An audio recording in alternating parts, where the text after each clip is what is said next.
আমরা এই কোডটা কী করে ডিপ্লয় করব সি প্যানেলে সেটা আজকে শিখবো, ঠিক আছে। তো প্রথমত হচ্ছে আমাদের এই কাজটা করার আগে আমাদের যেটা করতে হবে, আপনাদের একটা কমান্ড লিস্ট দিয়েছিলাম না,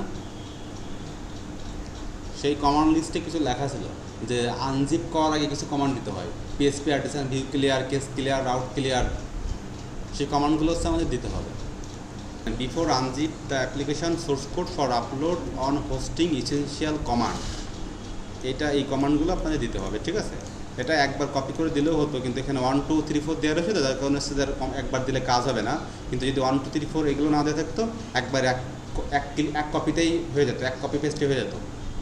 তো যেহেতু ওটা আপনার ঠিক করে নিয়েন, আমার অন্য জায়গায় ঠিক করা আছে যেখান থেকে আমি আমার জায়গাগুলোতে কাজ করি। তো এই কমান্ডগুলো হচ্ছে দিবেন এখানে, ঠিক আছে। কমান্ডগুলো না দিলে অনেক সময় ঝামেলা হয়।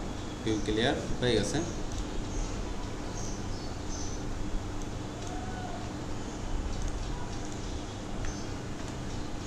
রাউট ক্লিয়ার, অপটিমাইজ,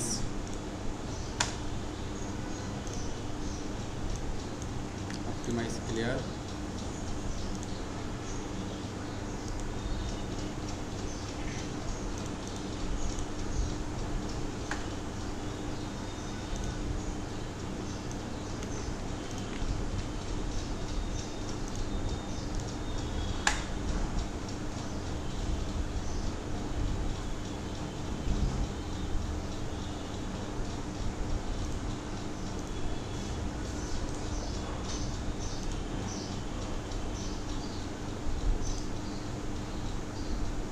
শেষ।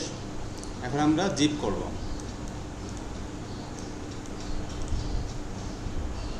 অবশ্যই জিপ করতে হবে, রেয়ার করলে কিন্তু হবে না, ঠিক আছে। আমরা জিপ করলাম এবং ডাটাবেসটা এক্সপোর্ট করব, যেটা আমাদের অলরেডি এক্সপোর্ট করা তো আছেই, হয়ে গেছে। এখন আমরা হচ্ছে আমাদের হোস্টিংয়ে লগ ইন করবো। আমি আমার হোস্টিংটাতে একটু লগ ইন করবো এখন, ঠিক আছে। আচ্ছা, আমি হচ্ছে একটা ব্রাউজারে আসছি, নতুন একটা ব্রাউজারে আসছি।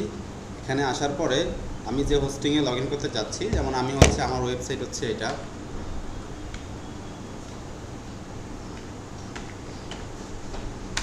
হচ্ছে আমার ওয়েবসাইট। তো ওয়েবসাইটগুলোতে আপনার সাধারণত যদি আপনার সি প্যানেল হোস্টিং হয়, ঠিক আছে, হোস্টিংয়ের আবার বিভিন্ন প্রকারভেদ আছে।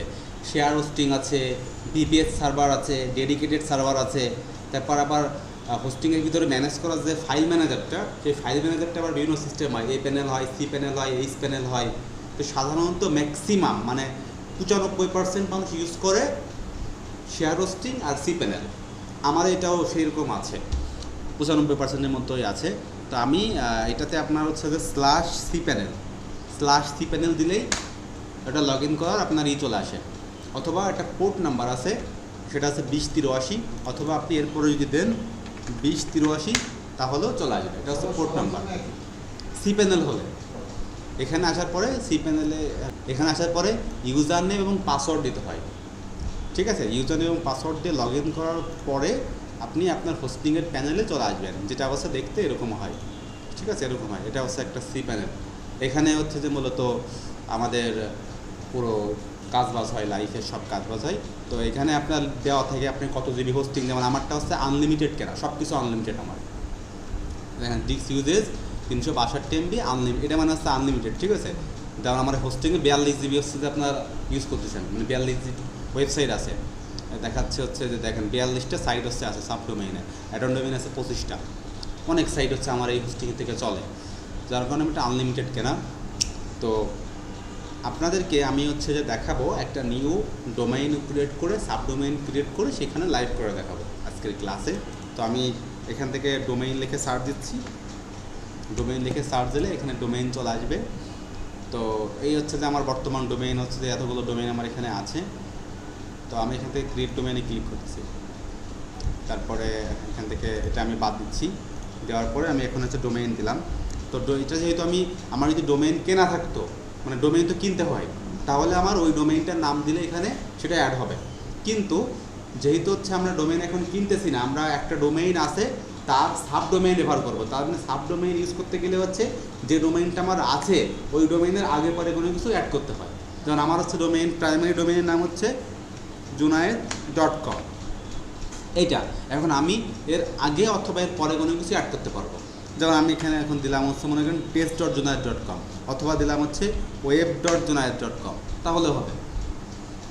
তো আমি এখান থেকে সাবমিট ক্লিক করব। ওকে, সাবমিটে ক্লিক করলে আমার ডোমেইনটা ক্রিয়েট একটু সময় নেবে, ক্রিয়েট হয়ে গেছে। এখন আমার কাজ হচ্ছে এই cPanel রুটে আসবো, cPanel লগ ইন করলে এরকম আসছিল না, এখন এখান থেকে ক্লিক করব ফাইল ম্যানেজারে ক্লিক করব। তো আমরা এখান থেকে সাধারণত যদি আপনার হোস্টিংয়ে একটা মাত্র সাইট থাকে, কারণ আমার এই হোস্টিংয়ে তো অনেক সাইট দেখালাম আপনাদেরকে, যদি একটা মাত্র সাইট থাকতো মানে প্রাইমারি যে ডোমেইনটা হয়, মেন যে সাইট, সেইটার কোডগুলো সব জমা হয় হচ্ছে public_HTML এর মতো, মানে জাম্পের যেমন রুট কি htdocs, আর হোস্টিংয়ের হচ্ছে public_HTML, ঠিক আছে। কিন্তু যদি হচ্ছে আপনার একাধিক সাবডোমেইন ক্রিয়েট করেন তাহলে হচ্ছে আবার এখানে ক্রিয়েট হয়, যেমন আমার এখানে দেখেন ক্রিয়েট হয়েছে এই যে web.junaid.com, দেখছেন।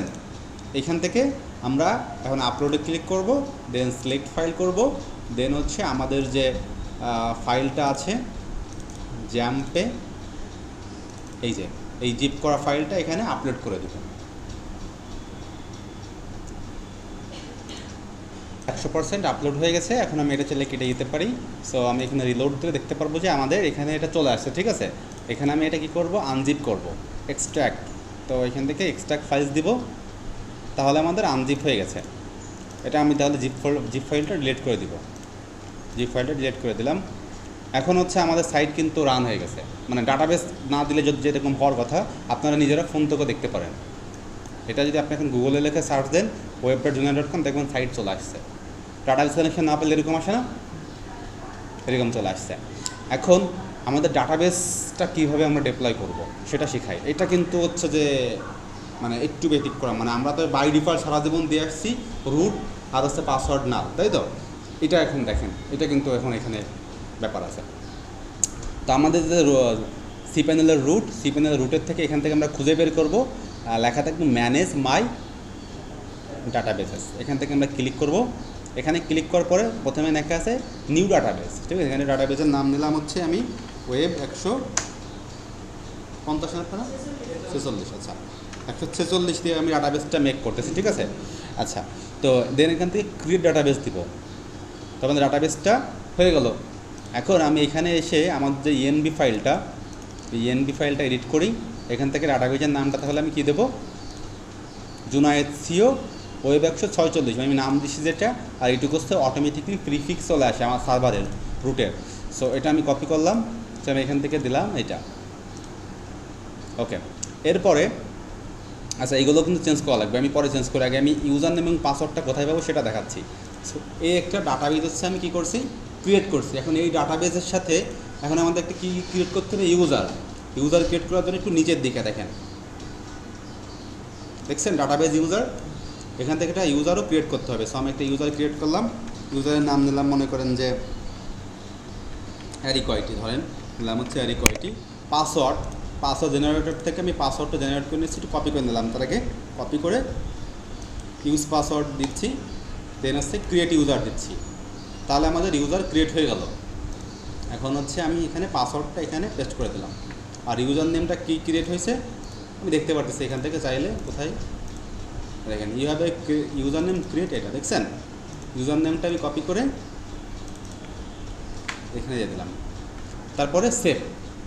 ওকে, তো সেভ দেওয়ার আগে আরেকটু কাজ আছে, সেই কাজটা হচ্ছে এই যে আমি একটা ইউজার ক্রিয়েট করলাম ইন্ডিভিজুয়াল, আর একটা ডাটাবেস ক্রিয়েট করলাম ইন্ডিভিজুয়াল, কিন্তু এই দুটোর ভিতরে রিলেশন মেক করা লাগবে না, প্রিভিলেজ দিতে হবে, পারমিশন দিতে হবে। তো পারমিশন দেওয়ার জন্য আপনি গো ব্যাকে চলে যাচ্ছি, যাওয়ার পরে দেখেন নিচের দিকে লেখা আছে ডাটাবেস ইউজার, মানে add database, add user to database. এখান থেকে এই যে ইউজার হচ্ছে আমি এটা সিলেক্ট করলাম, অ্যাড করি, ডাটাবেস হচ্ছে যে আমাদের ডাটাবেসটি দিতে যাচ্ছি, ডাটাবেসের নাম দিলাম কি,